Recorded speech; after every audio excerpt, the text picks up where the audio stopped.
কাকু আজকে খেলাটা হয়নি, শুধু টস হয়েছে। আর সেইটা করতে গিয়ে ওদের মধ্যে তো মারামারি বেঁধে গেছিল।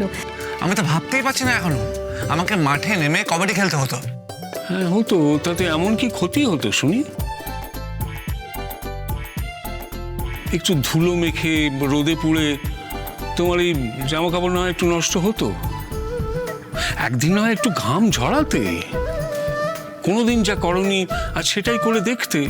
হ্যাঁ, উপর থেকে দেখতে হয়তো এটা মনে হবে বাচ্চাদের মতো, ছেলে মানুষই, কিন্তু বাচ্চা হওয়াটা অত সোজা নয়।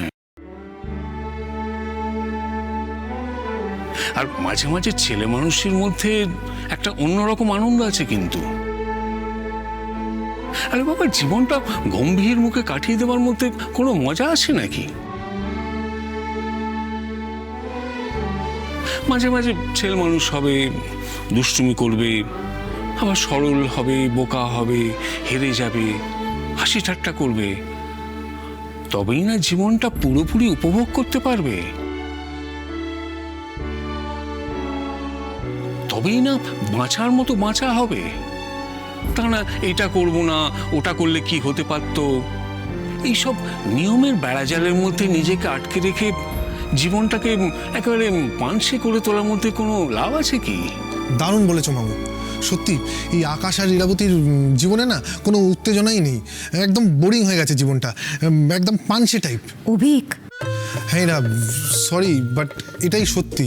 তুমি না আগেই ভালো ছিলে, মজা টজা করতে, এই দাদা মারার সাথে মিশেই তুমি, হ্যাঁ, সারাক্ষণ তোমরা শুধু ঝগড়া করো, রাগ, এই নিয়ে তোমাদের শুধু কম্পিটিশন চলে, আর মাঝে মাঝে দুজন দুজনের নামে প্রশংসা করো।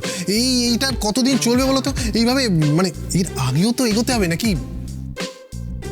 এগোতে হবে মানে? মানে মানে মামু, না মানে হচ্ছে এই স্যান্ডি ছিলাম না, ব্যাপারটার মধ্যে একটু বেশ ভালোই মশলা দিয়েছিল, কিন্তু আরে বাবা, ভালোবাসার মধ্যে না, তোমাদের তো আবার ভালোবাসা নয়, তোমাদের তো বন্ধুত্ব।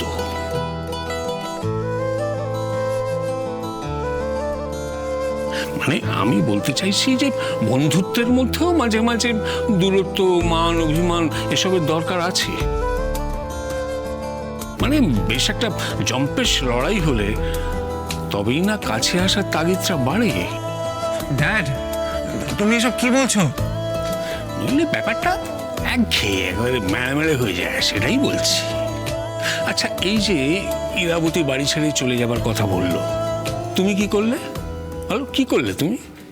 কিচ্ছু না, উল্টে তুমি ওকে যেতে দিতে রাজি হলে,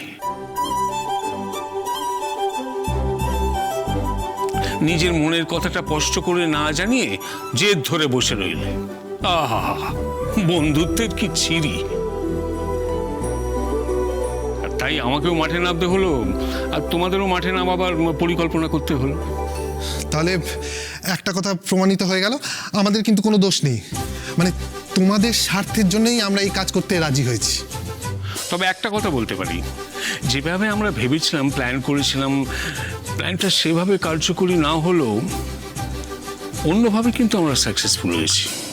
মানে আমি বলতে চাইছি, এই যে কবাডির মাধ্যমে একজোট করা, সেটা না গেলেও অন্যভাবে আমরা একজোট করতে পেরেছি।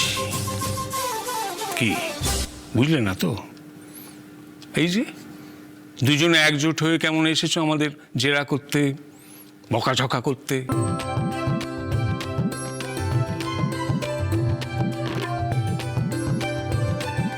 আরে এটাই তো আমরা চাই, যে কোনো পরিস্থিতিতে তোমরা একজোট হয়ে থাকো, তোমাদের বন্ধুত্ব আরো দৃঢ় হোক।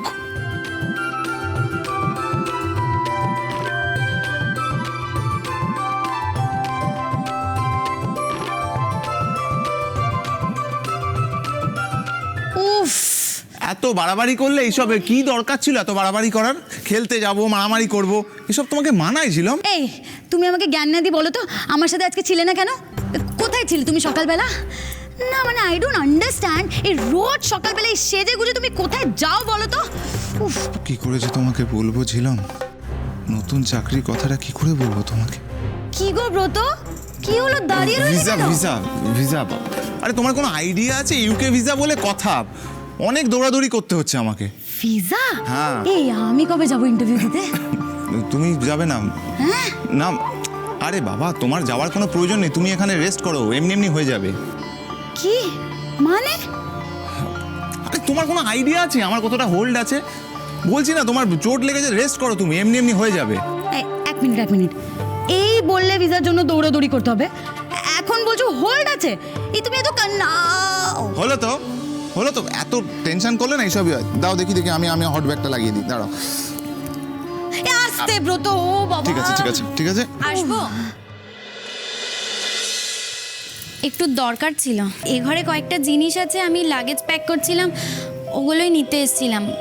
কারণ দিতো বলেছে 7 দিনের মধ্যেই হয়তো বাড়ি ছেড়ে চলে যেতে পারে, তাই। তিস্তা দেখো, তুমি মন খারাপ করো না, তোমরা তো আমাদের বাড়ির পাশেই উঠবে, আমরা পাশাপাশি থাকবো, কত আনন্দ হবে বলো। আমি ইরা, কি? আরে মানে আমি, তুমি, ইরা, তিস্তা, আমরা সবাই একসাথে থাকবো, এটাই বলছি। কি কি হচ্ছে আমি কিছুই বুঝতে পারছি না। আমরা তো লন্ডন যাব, তাহলে ব্রত দিয়ের সাথে মিলে হই হই করে কি করে থাকবে? আর দীপা কেন এত তাড়াহুড়ো করে আমাদের পাশের ফ্ল্যাটে যাচ্ছে? আমার এই বাড়ি ছেড়ে চলে যাবার অনেকগুলো কারণ আছে। আর কাকু, আপনি তো সেগুলো বোঝেন। রোজকার এই অশান্তি আমার আর ভালো লাগছে না কাকু। আর আমরা থাকা মানেই এই অশান্তিকে বাড়তে দেওয়া। আমি সেটা একদম চাই না। ছোটরা অবুঝ হতে পারে, ওরা ছেলে মানুষই করতে পারে, কিন্তু আমাদের তো সব কিছু বিচার বিবেচনা করে একটা সিদ্ধান্ত নিতে হবে। কিন্তু ইরাবতী, অশান্তি বন্ধ করার একমাত্র উপায় সব ছেড়ে চলে যাওয়া, এটা তো হতে পারে না। এটা তো পালিয়ে যাওয়া হলো, তাই না? আমি কোনো একটা পরিস্থিতি সামলাতে পারছিলাম, তাই আমি নিজেকে সরিয়ে নিলাম। তা কেন হবে বলো? বরং সেই পরিস্থিতির মধ্যে থেকেও তো সমস্যার সমাধানের পথ খুঁজে বের করা যায়, তাই না? ইরাবতী, আমাদের এই দুই পরিবারের মধ্যে কি বন্ধুত্ব হতে পারে না? কাকু, আমিও তো তাই ভেবেছিলাম, কিন্তু অশান্তি বাড়ায় তুমি নিজেকে সরিয়ে নিচ্ছ। ইরাবতী শোনো, আমি স্যান্ডি আর নীলের সাথে কথা বলছি, আমি ওদের শাসন করব। না কাকু, ওদের কোনো দোষ নেই, আমি ওদের কোনো দোষ দেব না। ওরা তো ছোটবেলা থেকে একটা অন্য পরিবেশে বড় হয়েছে। এখানে নতুন শহর, নতুন লোকজন, ওদের তো অসুবিধা হওয়ারই কথা। আর সবচেয়ে বড় কথা, এই বাড়িটাই তো ওদের বাড়ি, আপনার বাড়ি। আপনারা কেন ওপরের ওই কয়েকটা ঘরের মধ্যে অ্যাডজাস্ট করে থাকবেন? ইরাবতী, আমাদের কোনো অসুবিধা হচ্ছে না। কিন্তু আমার তো অসুবিধে হচ্ছে কাকু, আমার চোখে লাগছে। আমি ওনার মানির সাথে একমত। সময় শেষ হয়ে যাওয়ার পরেও কেন আমরা এই বাড়িতে থাকবো? কেন অকারণ অসুবিধা সৃষ্টি করব?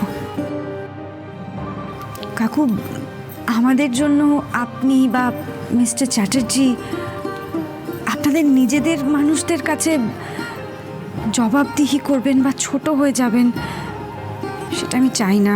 আমি এটা মেনেও নিতে পারবো না কাকু। তাই বলছি কাকু, আমাকে আর বাধা দেবেন না। সত্য কাকু আমাদের জন্য যে ফ্ল্যাটের ব্যবস্থা করেছেন, সেটাতে আমাদের চলে যেতে দিন। আমার মনে হয় এটাতেই আমাদের সবার ভালো হবে। থাকুন ভালো। ড্যাড, ওনাকে বুঝিয়ে কোনো লাভ নেই, ওনার কাছে ওনার জেদই সবার আগে। চলে এসো। হে আকাশ, শোন। মামু, আমি দেখছি। মেঘনা, এসো তো। এটা আমার জেদ না মিস্টার চ্যাটার্জি। আমি চাই না আপনি আমার জন্য কষ্ট পান। তাই তো আমার বাবার আর আমার নিজের সবচেয়ে প্রিয়, সবচেয়ে ভালোবাসার এই বাড়িটা আপনার হাতে দিয়ে চলে যাচ্ছে। রূপকথা।